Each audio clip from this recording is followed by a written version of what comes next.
Diabetes వ్యాధి దేశాన్ని silent కిల్లర్గా చుట్టేస్తోంది.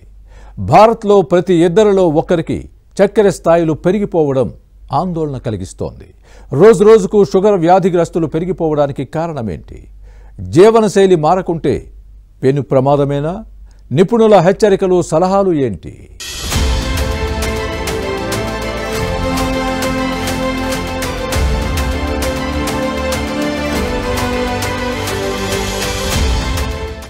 దేశంలో డయాబెటిస్ కేసులు నానాటికి పెరిగిపోతున్నాయి. చిన్న పెద్ద అన్న తేడా లేకుండా కేసుల సంఖ్య భారీగా పెరుగుతుండడం ఆందోళన కలిగిస్తోంది. సైలెంట్ కిల్లర్గా పేరుపడిన మధుమేహానికి సంబంధించి అధ్యయనాలు వెలుగులోకి తెచ్చిన సంచలన విషయాలు టెన్షన్ పెడుతున్నాయి. ఈ వ్యాధి బారిన పడ్డవారి సంఖ్య ప్రపంచవ్యాప్తంగా 83 కోట్లు దాటింది అని వరల్డ్ హెల్త్ ఆర్గనైజేషన్ చెబుతోంది. అదే సమయంలో మన దేశంలో డయాబెటిస్ బారిన పడిన రోగులు అధిక సంఖ్యలో ఉండడం ఆందోళన కలిగిస్తోంది. 20 ఏళ్లకు పైబడిన వారిలో 10 కోట్ల మందికి పైగా డయాబెటిస్ పేషెంట్లు ఉన్నట్లు ICMR నివేదిక అంచనా వేసింది.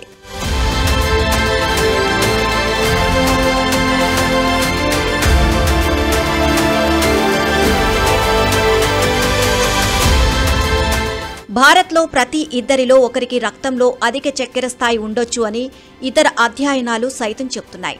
ఆన్లైన్ హెల్త్ కేర్ సంస్థ ఫార్మ్ ఈజీ 40 లక్షల ల్యాబ్ రిపోర్ట్లను పరిశీలించింది. 2022 జనవరి నుంచి 2025 సెప్టెంబర్ మధ్య చేసిన మధుమేహ పరీక్షలను విశ్లేషించింది. డయాబెటిస్ పరీక్షలు చేయించుకున్న వారిలో దాదాపు సగం మందికి రక్తంలో అధిక చక్కెర ఉండొచ్చు అని పేర్కొంది. ఇలాంటి వారిలో కాలేయం, లిపిడ్, గుండె, థైరాయిడ్ల పనితీరుకు సంబంధించి కొన్ని ఇబ్బందులు ఉన్నాయని కూడా నివేదిక స్పష్టం చేసింది. మరో 13.6 కోట్ల మందికి మధుమేహం ముప్పు పొంచి ఉంది. అయితే చాలా మందికి తమకు వచ్చే ప్రమాదం గురించి తెలియడం లేదు. అంతేకాదు, డయాబెటిస్ ప్రాబల్యం విషయంలో భారతదేశం ప్రపంచ సగటు కంటే చాలా ముందుండడం ఆందోళన కలిగిస్తోంది. డయాబెటిస్ చిన్న వయసు వారిపైన ప్రభావం చూపించడం ఆందోళన కలిగిస్తోంది.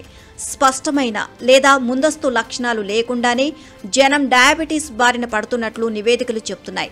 ముఖ్యంగా 50% కంటే ఎక్కువ మందికి తాము ఈ వ్యాధి బారిన పడ్డ విషయమే తెలియడం లేదు.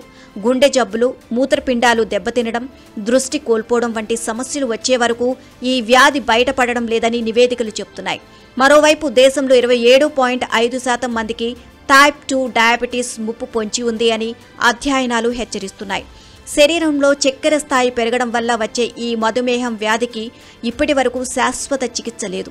డయాబెటిస్ ను నియంత్రణలో ఉంచుకోవడమే అసలైన చికిత్స అని నిపుణులు చెబుతున్నారు. ఎవరైతే డెస్క్ జాబ్స్ చేస్తారో, ఎక్కువ మూమెంట్ లేకుండా జాబ్స్ చేస్తారో వాళ్లకు ఒక రోజుకి 1600 క్యాలరీస్ అయ్యే ఫుడ్ చాలు. దానికి మించి కానీ తీసుకుంటే షుగర్ వచ్చే ఛాన్సులు ఉన్నాయి. ఎక్సర్సైజ్ వారంలో ఒక 5 రోజులన్నా ఒక 25 నిమిషాలు వాకింగ్, అది అన్నిటికన్నా సింపులెస్ట్ ఎక్సర్సైజ్. మంచి వాకింగ్ షూస్ వేసుకొని బ్రిస్క్ వాకింగ్ వారంలో 5 రోజులు. And calorie restricted diet, carbohydrate అంటే రైస్, చపాతీ ఇలాంటివి తగ్గించి వెజిటేబుల్స్, మీటు పెంచుకోండి. So this is number 1. Exercise and ఫుడ్ని కానీ కంట్రోల్ చేసుకుంటే, ఎస్పెషలీ ఫుడ్ని కానీ కంట్రోల్ చేసుకుంటే చాలా మందికి డయాబెటీస్ రివర్స్ అవుతూ ఉంది. అక్కడి నుంచే ఈ ఇంటర్మీడియట్ ఫాస్టింగ్ అనేది వచ్చింది. సో డెఫినెట్గా డౌట్ లేకుండా మనకు ఎంత మనం తీసుకుంటామో దాన్ని అంత బయటికి పంపించే బాడీ మూమెంట్ లేకపోతే దయచేసి ఎక్స్ట్రా క్యాలరీస్ తీసుకోవద్దండి. సో డయాబెటీస్ని తగ్గించాలా ఫ్యూచర్కి అంటే వితౌట్ ఎనీ డౌట్ పిల్లల దగ్గర నుంచే స్టార్ట్ కావాలి. స్కూల్ లెవెల్ నుంచే వాళ్ళ బాడీని స్పోర్ట్స్కి అలవాటు చేసి వాళ్ళ మసిల్స్ని పెంచకపోతే మనకు ఫ్యూచర్ చాలా బ్యాడ్గా కనిపిస్తూ ఉంది, ఎస్పెషల్లీ ఇండియాకి. ఆహారపు అలవాట్లు, జీవన శైలి కారణంగా ప్రజలు ఈ వ్యాధి బారిన పడుతున్నారు. అంటువ్యాధి కానప్పటికీ మధుమేహం వేగంగా వ్యాప్తి చెందుతోంది.